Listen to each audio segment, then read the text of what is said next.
Hi Cougars, in this video I'm going to go over my teacher notes for chapter 2 as well as show you some new videos that I just added.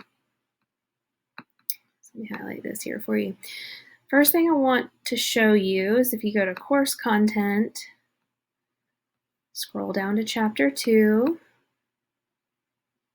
and then scroll all the way to the bottom, you're going to see a new folder that I just added, chapter 2, Work It Out.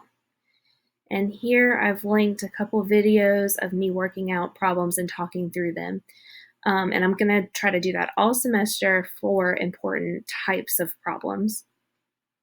So those are posted there. Now, let's go back to my teacher notes. I'm going to talk about those for a few minutes. I'm going to turn this off. Okay. All right, again, I have the color coding at the top. I'm going to do that every time. So chapter 2 starts out with units of measurement. The units are so important in chemistry because we need to know what we're talking about. And it starts out explaining the standard units that are used. So for volume, that's liters, length, meters, mass, grams and kilograms, temperature, degrees Celsius, and Kelvin. We really don't use Fahrenheit in chemistry.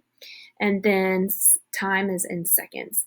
So for this, you need to be able to identify the correct units of measurement, and you need to remember to include units in your answers, especially if Mastering Chemistry instructs you to include units. It's very, very important.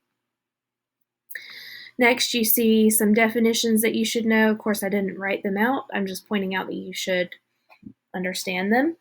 Measured number, significant figure, and exact number. I did think it was important to point out that measured numbers should include one uncertain digit. So for example, I don't have a ruler with me, but if you were to measure something on a ruler and what you're measuring stops between two of the lines, you have to estimate that last line. Estimate one uncertain digit, the last digit. And then the next part, I kind of just rewrote the significant figures rules because I think it's simpler to understand kind of the way I wrote it. They're written out in your book, but my 3 and 4 kind of, I think, are easier to understand. So I don't want to read this to you, but I do want to explain 3 and 4. So it says, leading zeros are not significant. Those are zeros at the beginning of a number. But trailing zeros are, if there's a decimal. All right, and all of this makes a lot more sense if you understand what is the purpose of significant figures in the first place.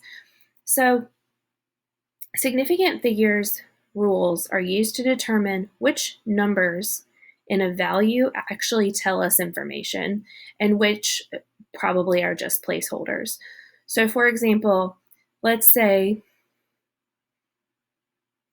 I sent you to walk 2,300 feet away from me. Is that 2,300.00000 exactly? Or is it about 2,300 plus or minus some number? So this becomes really, really important, especially like in medicine, in nursing, or in the veterinary medicine field.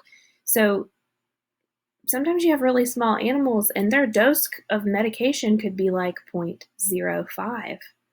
0.05 what? You need a unit. Let's say 0.05 milliliters. All right. But then is it 0.050? Is it exactly 0.05? Or is it 0.058, which is basically 0.06? So significant figures are really important and are used all the time in the medical field, in the analytical chemistry field, in the pharmaceutical industry. So there's a reason for all of it. I know that it seems irritating, but that's what that is. All right, and this will be part 1. I'll record part 2 in a second.